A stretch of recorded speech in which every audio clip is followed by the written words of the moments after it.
A Soso Produções convida você a se tornar um patrocinador. Semeie no nosso ministério. Com a sua oferta poderemos produzir muito mais vídeos. Este é um ministério independente e, por isso, precisa da sua participação. Inscreva-se no canal e compartilhe os vídeos. Seja um multiplicador desta visão.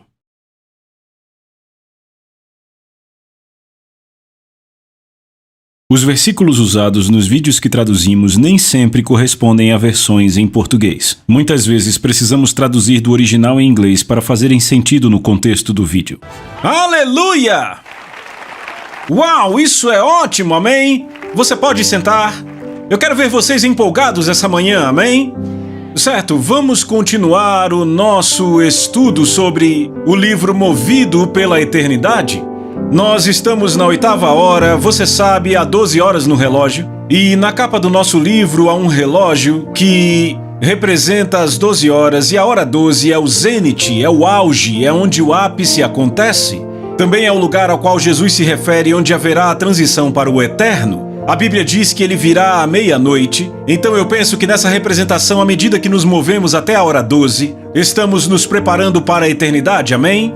Bem, nós temos falado sobre o tribunal de Cristo. Há muitos crentes que não acreditam que estarão diante de Jesus como juiz. Eles estão muito enganados. Em seu ponto de vista, eles dizem, John, mas Jesus já levou os meus pecados na cruz do Calvário. Isso está absolutamente certo. Você não será julgado pelos seus pecados. Você estará diante dele como juiz, pelas obras que você fez no corpo, sejam boas ou más. Você diz amém para isso? As recompensas dadas no tribunal de Cristo abrangerão um campo muito amplo, que vai desde você ter tudo o que fez sendo queimado, até o outro extremo, você reinando com Cristo pela eternidade. A eternidade é um tempo muito longo, e os juízos dados no tribunal de Cristo, a Bíblia diz que são juízos eternos. Ou seja, nunca haverá uma alteração desses juízos, nunca haverá nenhuma emenda, nunca haverá nenhum cancelamento desses juízos. Então o que você faz agora nessa vida determina como você passará a eternidade. Você diz amém para isso? O ponto para o crente não é onde você passa a eternidade, é como você passa a eternidade. Imagine alguém olhar para você e dizer a forma como você vive nas próximas 24 horas vai determinar onde você viverá, a casa que terá, o emprego que você terá, as pessoas com quem trabalhará. Imagine 1000 anos, se você voltar 1000 anos atrás, é antes de Cristóvão Colombo ter descoberto a América, é muito tempo atrás. Ainda assim, isso não é nada comparado ao que estou falando, porque a eternidade é para todo e todos sempre, e qualquer coisa dividida pela eternidade é igual a zero. Tiago diz que essa vida é um vapor, uma neblina. O que ele quer dizer, na verdade, é que essa vida é zero se comparada à eternidade. Então, o que estamos fazendo nessa hora zero determinará como passaremos a eternidade. Se olharmos a alegoria de Afabel que eu escrevi no livro, veremos que é um homem que recebeu toda a liderança dada por Jalen, e este homem, ele não usou sua liderança corretamente, ele foi muito egoísta. Na verdade, o nome dele na alegoria é egoísta. E como resultado, ele passa o resto da sua vida como? Ele se torna um jardineiro, um paisagista no reino de Afabel, enquanto há uma jovem chamada Caridade que serviu a Jalen tão fielmente que continuamente entregou sua vida para servir a Jalen e a outras pessoas, e ela acabou se tornando uma governante com Jalen. E acontecerá exatamente assim. Haverá recompensas e perdas sofridas pelos crentes no dia do juízo. E é bom para nós descobrirmos o que Deus quer que nós façamos agora, ao invés de sermos surpreendidos por Ele no dia do juízo. Você pode dizer amém? Certo, então vamos continuar agora, vendo como será o julgamento dos crentes. Vamos dividir isto em 2 grandes categorias pelas próximas lições. Pelas próximas horas, nós temos mais 5, e a primeira categoria, vamos falar sobre o nosso envolvimento em edificar o reino de Deus, de acordo com nossos chamados e nossos dons. Segundo, veremos como edificamos vidas individuais, que certamente incluirão nossas próprias, e como edificar a vida de outros e influenciá-las. A Bíblia fala muito disso. Quantos sabem que você nasceu para ser um influenciador? Amém? Em relação à nossa vida individual, como cooperamos com a graça de Deus para desenvolver um caráter cristão, certo? Isso certamente é o resultado, a forma como reagimos à palavra dele e no que cremos e da nossa obediência a ela. Você pode dizer amém?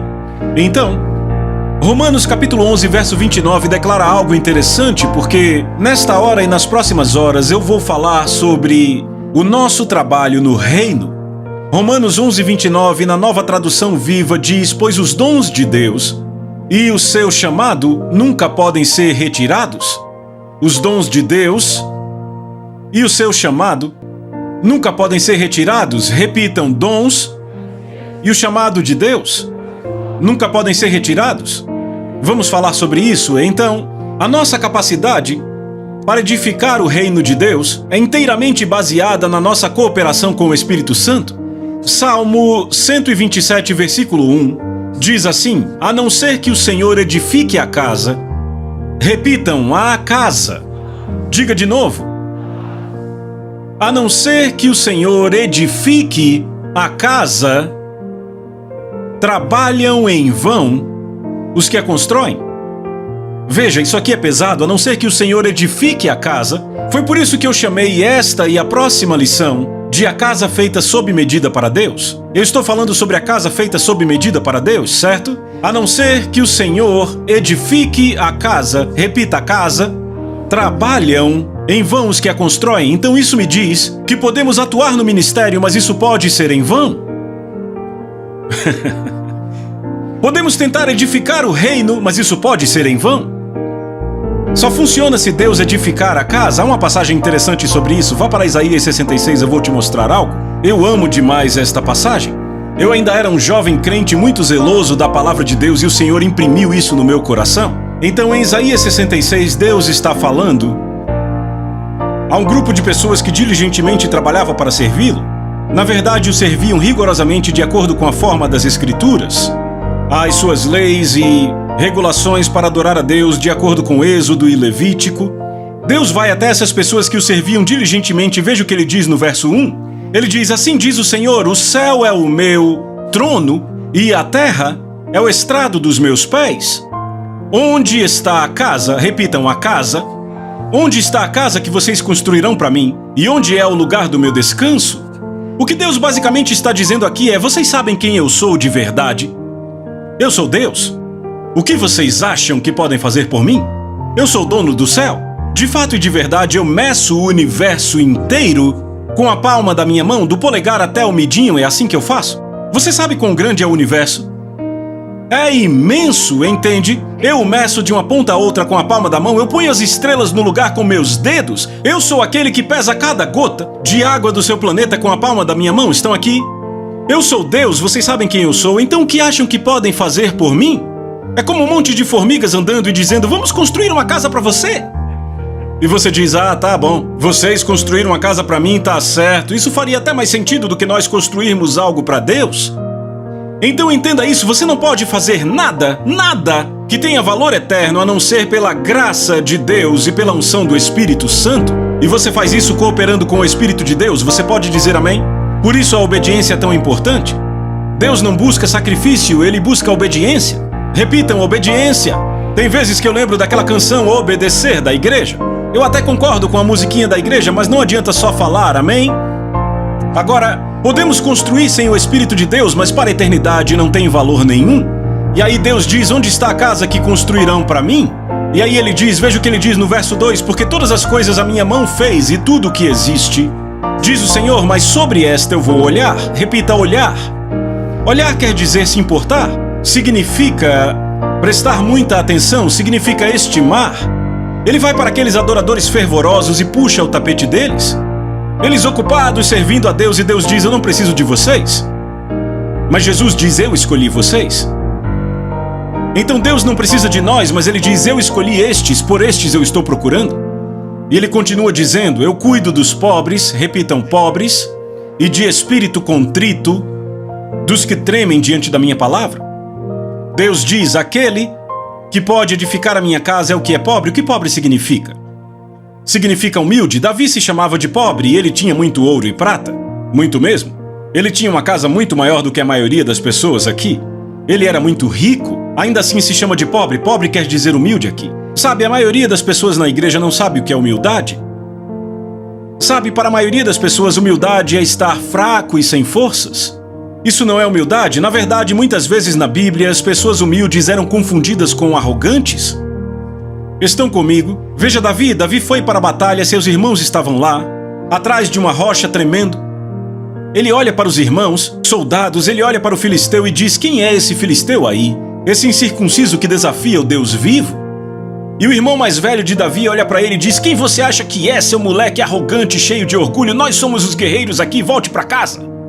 Peraí, quem é orgulhoso e arrogante aqui? Se você voltar um capítulo, Samuel vai à casa de Jessé e diz: há um rei entre seus filhos? E Jessé deve ser meu filho mais velho, Eliabe? Sabe, ele é enorme, cheio de músculos, não tem nenhuma gordura corporal. Ele joga no time principal da escola, ele é atacante no futebol, sabe? Tem que ser ele. Ninguém pode pará-lo, o cara é uma máquina ambulante. Ele é um líder, tem que ser ele. Eliabe entra. E o que Deus diz a Samuel: nem olhe para ele, eu o rejeitei. Porque Deus o rejeita? Há apenas uma razão: orgulho. Então Eliabe acusa Davi de ser exatamente aquilo que ele, Eliabe, era. E Davi é acusado porque é confiante em Deus. A verdadeira humildade é você reconhecer que você não é capaz de fazer nada a não ser por ele. Mas isso não faz de você um coitado, porque você se levanta como Davi e diz: o Senhor é a minha força. A quem temerei e o que pode o homem fazer contra mim? A sua confiança está em Deus, por isso você busca a vontade dele. No livro de 1 Samuel, Davi é chamado de humilde, e o que ele faz o tempo todo? Pergunta ao Senhor, consulta ao Senhor. O que ele está fazendo? Está dizendo: eu quero saber o que você quer, se eu souber o que você quer, serei bem-sucedido. Saul, por outro lado, orgulhoso, diz: ah, sabe, eu fui forçado a fazer. Vem a diferença. Saul fez algo porque se sentiu forçado, Davi fez por obediência. Quando cooperamos com Deus por obediência, esta é a verdadeira humildade. Você está comigo? Então ele diz: os que são pobres, os que são o quê? Contritos. O que é ser contrito? A Bíblia fala de contrito e quebrantado. Estas coisas tu desejas, ó Deus, um coração contrito e quebrantado?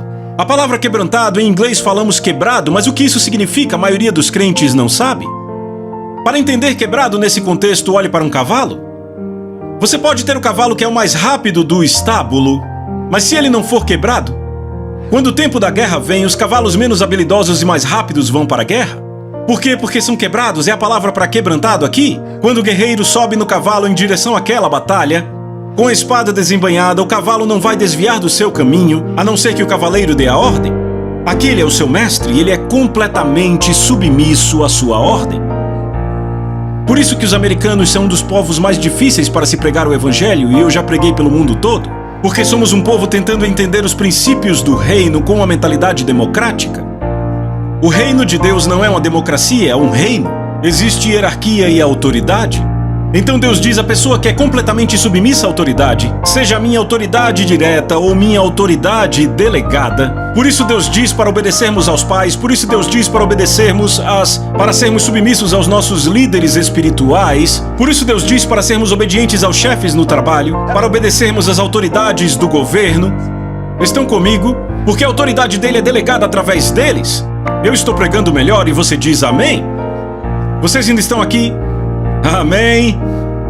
Então Deus diz: são estes que eu estou procurando, os que são humildes, contritos ou quebrantados, ou seja, completamente submissos à autoridade, e que tremam diante da minha palavra. Tremer diante da palavra é obedecer instantaneamente. Você obedece quando não faz sentido, você obedece quando dói, você obedece quando não vê benefício e obedece completamente.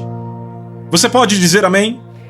Muito bem, então Deus diz, veja em Isaías: onde está a casa? Repitam, a casa. Vamos todos, digam casa. Que vocês edificarão para mim? Então Deus está dizendo: eu sou ilimitado em meu poder. Porque eu sou Deus, vocês sabem quem eu sou. E aí ele diz: parem de tentar fazer algo para mim, entrem na área da obediência. Deem ouvidos ao que eu falo. E aqui está o que é impressionante. Deus não precisa de nós, mas decidiu se tornar dependente de nós na terra. É um fato impressionante. Por que ele fez isso? Jesus disse: eu escolhi vocês para que vão e deem fruto. Porque Deus, por sua própria vontade, escolheu precisar de nós. Ou seja, ele precisa de nós para cooperarmos com ele para edificar sua casa. É por isso que a Bíblia nos chama de cooperadores. Veja, você já ouviu? Sabia que nós podemos limitar a Deus? Sabia que Salmos diz que os descendentes de Abraão limitaram o Santo de Israel? Salmos 78, 41. Sabia que Jesus disse aos líderes da sua nação: vocês nulificam, tornam vã, vazia a palavra de Deus por causa das tradições? Os líderes tornavam a palavra de Deus vazia por causa da tradição. Os descendentes de Abraão limitaram o Santo de Israel. Então você pode limitar a Deus? A ação dele na terra? Mas quantos sabem que Deus não será limitado? Parece um pouco confuso, mas não é. Estão comigo? Fará sentido daqui a pouco. Vá comigo para 1 Coríntios. Por Deus ter escolhido tornar-se a si mesmo dependente de nós em sua atuação na terra, encontramos em 1 Coríntios capítulo 3 que somos chamados de colaboradores. Repitam, colaboradores. Em 1 Coríntios capítulo 3, eu quero que vocês notem isto. Vejam o verso 9. Minha versão diz, pois somos companheiros de trabalho de Deus. Essa expressão companheiro de trabalho significa colaborador, ou outras traduções dizem cooperador. Repitam, colaborador. Nós trabalhamos juntos. Colaboradores com Deus, ou seja, nós e Deus trabalhando juntos. Veja, a não ser que Deus edifique a casa, em vão trabalham os trabalhadores. Mas para Deus edificar a casa, Ele faz através de quem? De nós. Somos chamados colaboradores, entendem? Agora veja isto. Ele diz, verso 9, somos companheiros de trabalho de Deus, colaboradores. Vocês são campo de Deus. Vocês são edifício de Deus. Repitam, edifício. Paulo nos diz que somos edifícios de Deus. Lembre o que Deus disse, a não ser que Deus edifique a casa. Repitam, a casa. Deus perguntou onde está a casa. Repitam, a casa. E aí Paulo vem e diz, vocês são a casa de Deus. Então, no que diz respeito a sermos casa dele, Pedro diz assim em 1 Pedro 2,5, na Nova Tradução Viva. Pedro diz, e agora Deus está edificando vocês como pedras vivas no seu templo espiritual. Deixa eu ler aqui como diríamos hoje. Deus está edificando vocês como pedras vivas na casa dele. Sua casa feita sob medida. Eu estou feliz porque estou pregando para mim mesmo.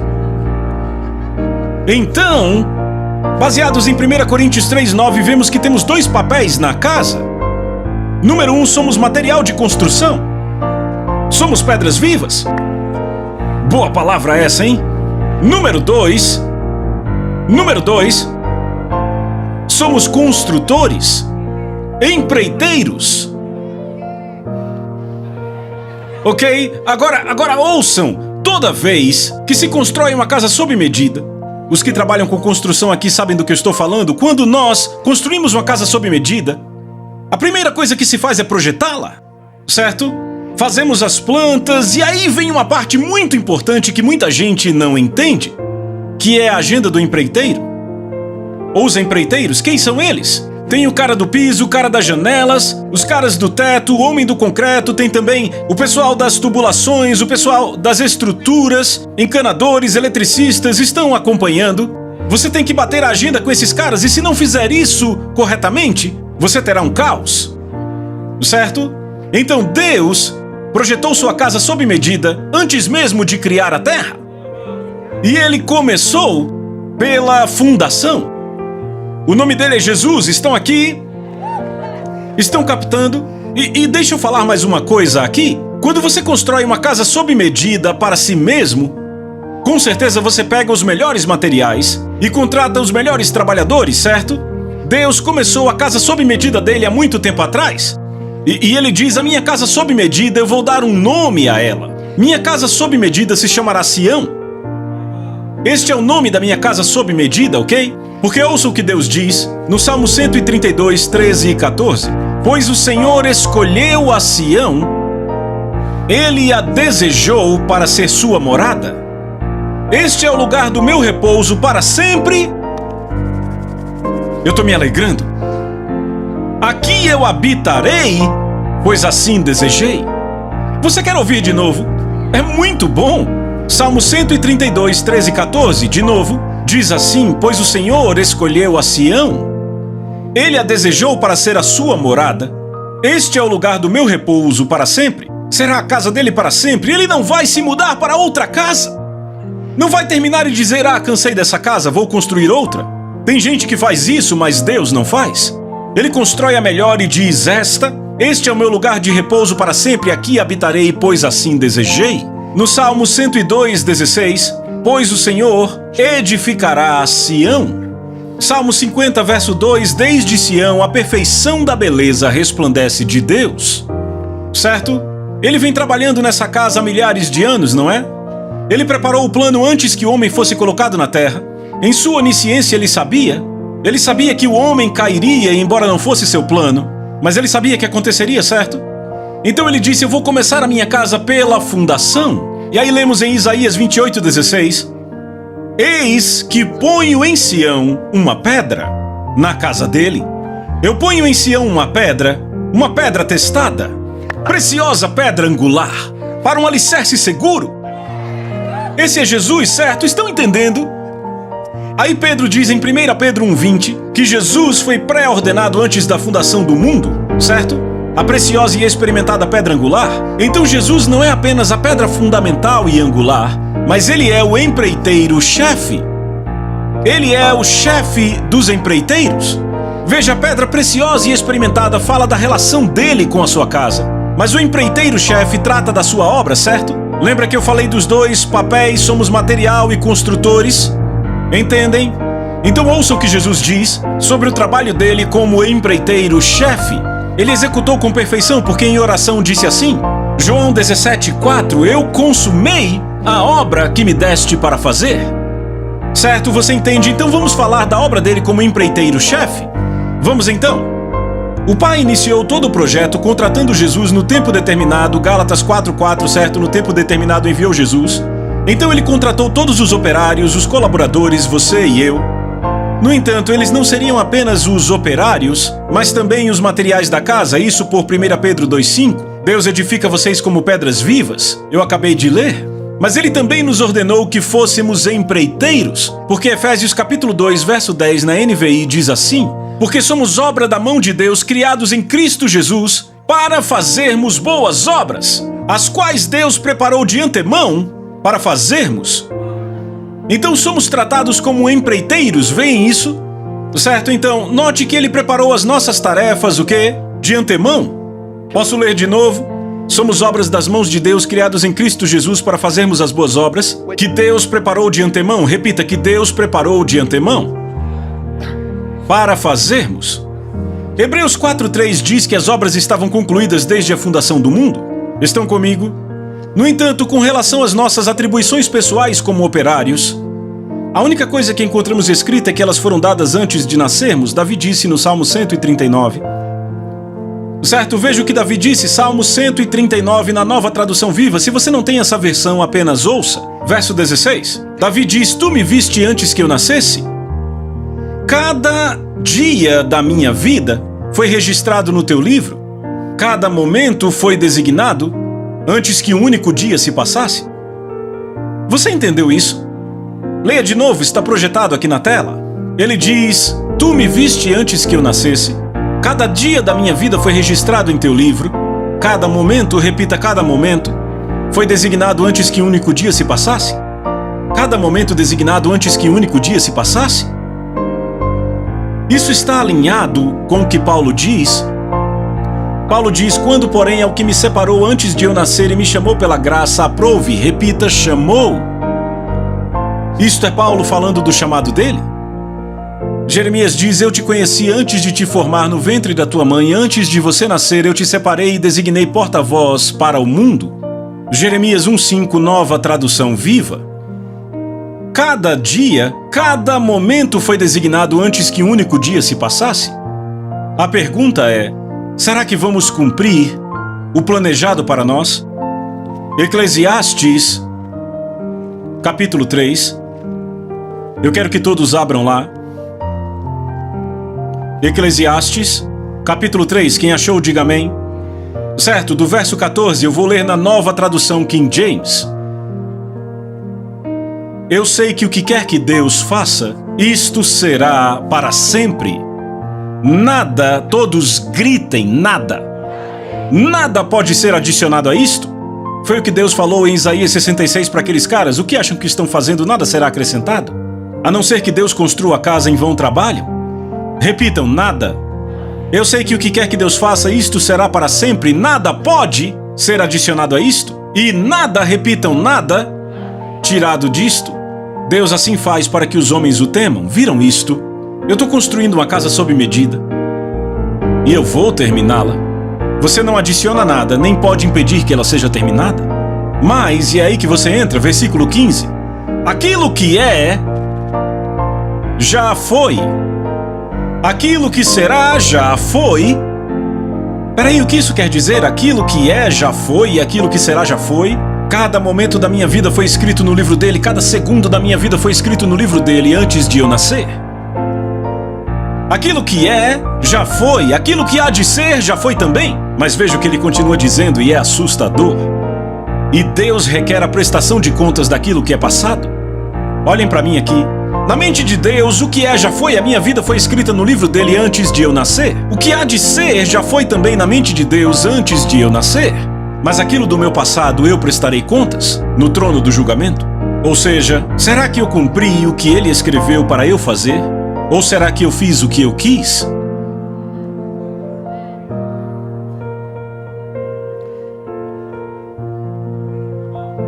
Será que andamos naquilo que ele ordenou para que cumpríssemos?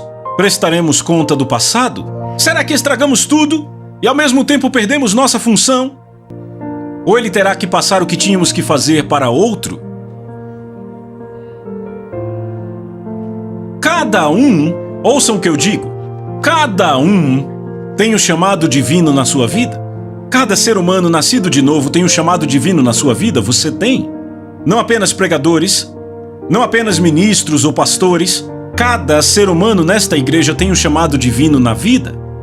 Ouçam, no que diz respeito ao seu chamado, eu estou falando do trono do julgamento, ouça com atenção. No que diz respeito ao seu chamado, você não será julgado pelo que você fez.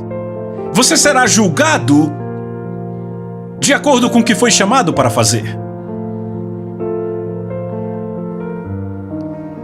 Vou dizer de novo. Em relação ao seu chamado, você não será julgado pelo que você fez, mas será julgado pelo que foi chamado para fazer.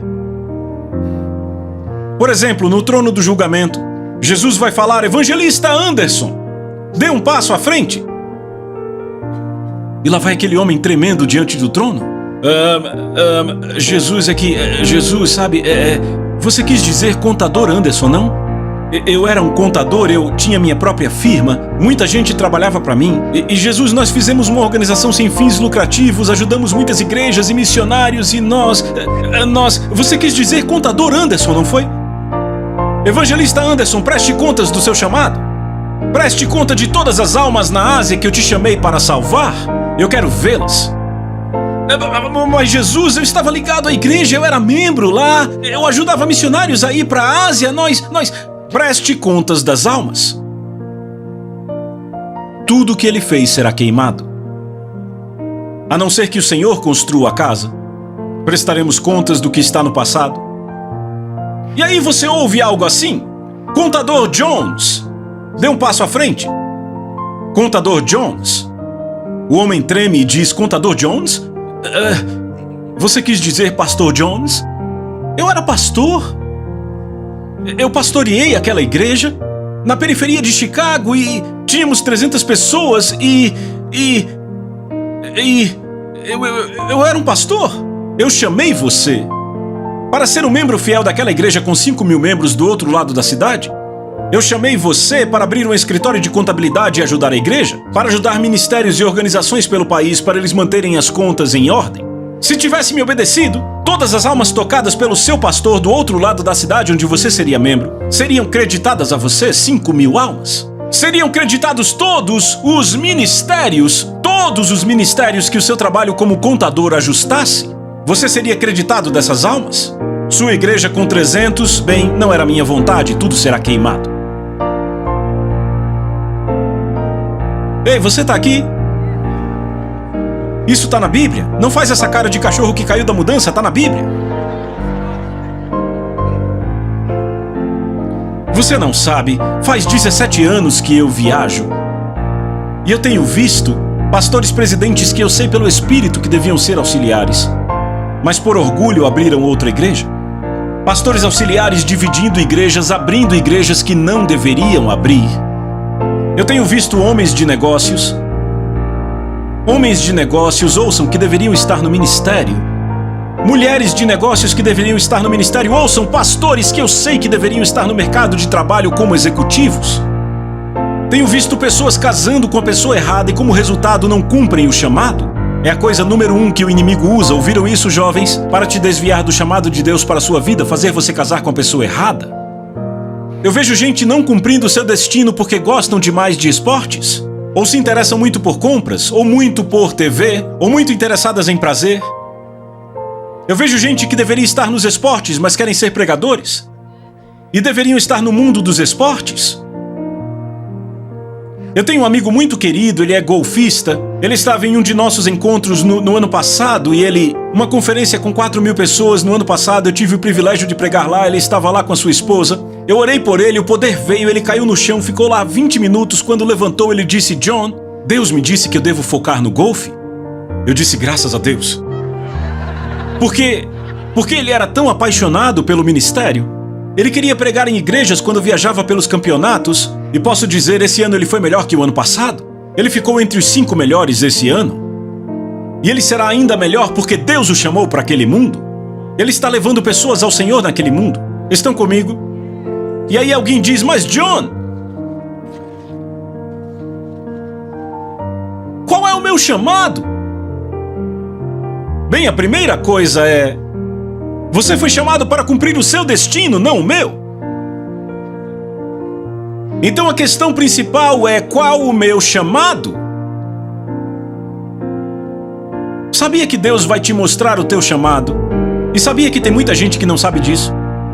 Eu te digo por que acontece. São 3 razões pelas quais as pessoas não conhecem o chamado. Razão número 1, elas não buscam a Deus avidamente. Hebreus capítulo 11 diz que Deus recompensa aqueles que diligentemente o buscam em fé, não os que desleixadamente o buscam em dúvida. Você pode dizer amém, eu vou dizer de novo, nunca é demais. Deus diz que recompensa aqueles que diligentemente o buscam em fé, não os que casualmente o buscam em dúvida. Você o busca avidamente. Eu nasci de novo na fraternidade da qual eu fazia parte na universidade. Naquele tempo eu jogava tênis e um dos irmãos me levou ao Senhor em 79. E antes de conhecer Jesus pessoalmente, eu lembro, eu era muito jovem. Eu era um garoto, membro da igreja católica. Eu ia para a igreja e ficava assustado. Eu olhava para o padre e eu sabia que eu tinha um chamado para pregar. Eu tinha muito medo porque eles não casavam. E eu queria casar. Não é bom que o homem esteja só? E então, eu até fui para o seminário quando ainda era jovem, na 7ª série, porque ainda pensava. Sabe, quando você é jovem, você ainda está solto para as coisas de Deus, mas depois endurece, e aí tudo esfria. E eu lembro que eu fui ao seminário, fiquei olhando para o cara que liderava ali e fiquei, ele nunca vai casar. Ele nunca vai casar, ele nunca vai. Eu lembro que o líder dos padres veio falar comigo na última noite, me colocou numa sala e disse, você é perfeito para o sacerdócio. Eu disse, eu vou sair daqui e nunca mais eu volto. Então, você se distancia de Deus por causa da dureza do coração. Quando é jovem, garoto ou garota, você está mais aberto para Ele. Embora ainda não tenha nascido de novo, está mais aberto para isso. E aí eu me converti na fraternidade, na universidade, em 79, eu tinha só 6 anos. Sabe, isso é uma mentira, ok? Me perdoem. Quando eu nasci de novo e fui cheio do Espírito anos depois, de repente o Espírito começou a tratar de ministério. Eu não queria ser ministro. Eu não tinha nada a ver com ministério. Sabe, todo ministro que eu conhecia era esquisito. Sabe, ou eles acabavam na África, numa cabana, ou acabavam numa casa, com um cheiro estranho, crianças esquisitas. Porque havia um ministro, e eu cresci numa cidadezinha com 3.000 pessoas, e havia um ministro que eu conhecia além do padre. Eu brincava com meus amigos, eu fui na casa dele e tive que prender a respiração, e quando eu cheguei em casa eu ainda estava fedendo. Na minha cabeça, ou era isso, ou ir para a África viver numa cabana. E eu me lembro, eu comecei a orar e diligentemente buscar a Deus, e 4 meses depois Deus começou a tratar. E um dia na igreja o Espírito Santo me disse, eu te chamei para pregar, o que você vai fazer sobre isso? Eu disse, Deus, eu pregarei. E então, eu realmente comecei a buscar o Senhor. Realmente buscá-lo. E aí eu me lembro que depois que eu comecei a trabalhar como engenheiro, morava na Carolina do Norte, eu passava um semestre lá, outro na minha cidade, era esse tipo de trabalho. E um dia homenageávamos os 38 anos de trabalho de um homem que era engenheiro na Rockwell. Estávamos todos sentados ao redor dele ali no departamento, todo mundo bebendo café ou bebendo água, e todo mundo sentado conversando, e o cara que era homenageado disse: eu odiei cada dia nesse escritório nos últimos 38 anos. E os outros caras zoaram, ficaram rindo. Eu arregalei os olhos e disse: por que você fez isso? Ele disse: é um emprego. E ali mesmo eu disse: eu vou descobrir o que Deus me chamou para fazer e eu farei. Muito embora não quisesse ser um pregador, eu ainda pensei: tudo bem, eu obedeço a Deus e vai ser bom. Mesmo que agora não pareça tão bom assim. Você entende, eu tinha senso suficiente para saber: estar na vontade de Deus vai me preencher. Estão comigo? E então, eu comecei a buscar a Deus, e no último ano do meu curso, na faculdade, eu passei 4 dias jejuando na fraternidade perto do dia de ações de graças. Todo mundo foi para casa e eu buscando a Deus. Eu o buscava de todo o coração. E depois dos 4 dias eu soube o que eu era chamado para fazer, e daí Deus começou a me dar imagens e palavras para pessoas. Eram palavras vindas do céu.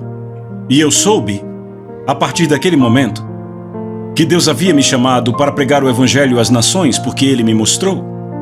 Estão acompanhando? E eu lembro, depois daquele jejum de 4 dias, eu disse: e agora, o que eu faço? Deus disse: vá na entrevista de emprego para engenheiro. Eu pensei: o quê? Eu nem quero mais terminar meu curso de engenharia. O que isso tem a ver com o ministério? Mas quantos sabem que Deus te mostra o resultado final, mas o caminho para chegar lá é totalmente diferente? Ou seja, José teve aquela visão de liderança, e aí ele foi jogado num poço. Isso é treinamento para ministério, é? E aí ele passa 10 anos como escravo e é jogado numa prisão. Esse não é o caminho lógico para a liderança? Por isso Deus diz: confia no Senhor de todo o coração. Não se apoie no seu entendimento, reconheçam em seus caminhos e Ele endireitará suas veredas. E Deus disse: vá para a entrevista. Vá para a entrevista para a vaga de engenheiro. Então eu fui para a entrevista no escritório de engenharia. Havia escritórios em São Francisco, Houston, Dallas, Flórida, por todo o país, Carolina do Norte. E o Senhor mostrou: você vai trabalhar para Rockwell Engenharia em Dallas. Era a oferta menos interessante que eles tinham ali. E eu fui para Dallas e, frustrado, eu pensei: bem, tem uma escola bíblica em Tulsa que eu conheço, tem outra que fica em Houston, mas não há escola bíblica em Dallas. E eu fui para lá, e o Senhor me guiou para uma igreja, e quando eu entrei naquela igreja, Ele disse: plante-se aqui. Isso leva para a segunda razão pela qual há tantas pessoas que não sabem o chamado de Deus para elas. Elas não se plantam em igrejas locais. Escreva isso. Então, eu falo disso na próxima hora, mas deixa eu dizer algo. O Espírito acabou de me trazer algo, eu preciso falar.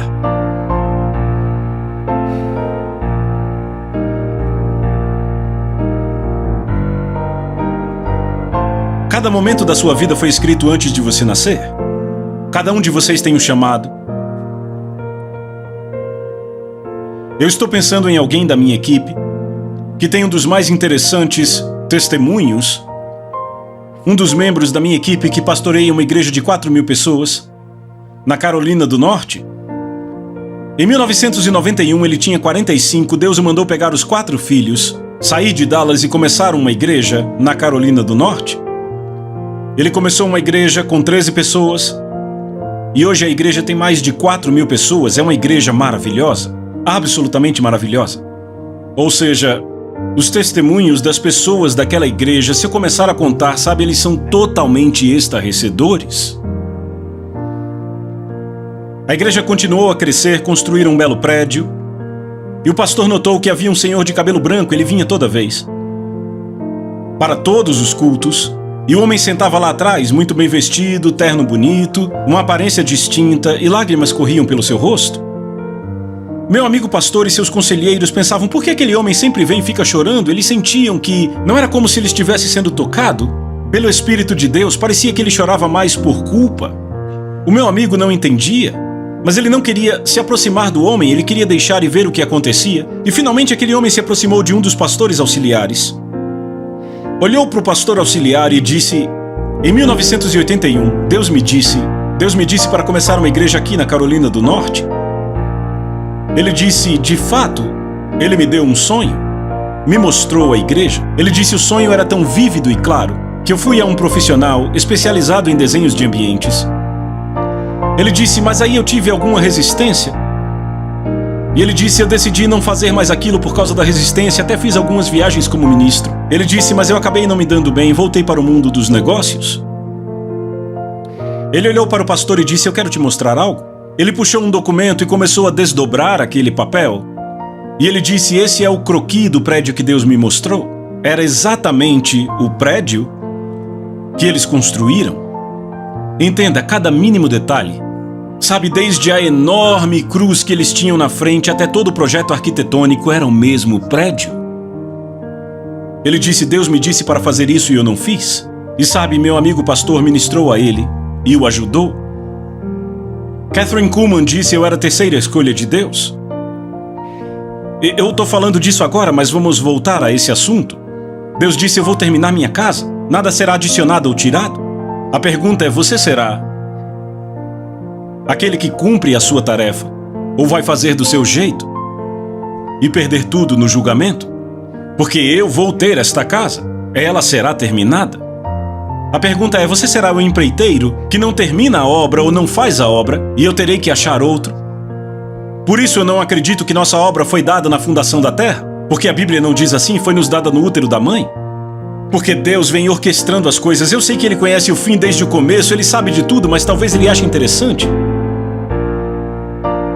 Porque eu estava sentado numa conferência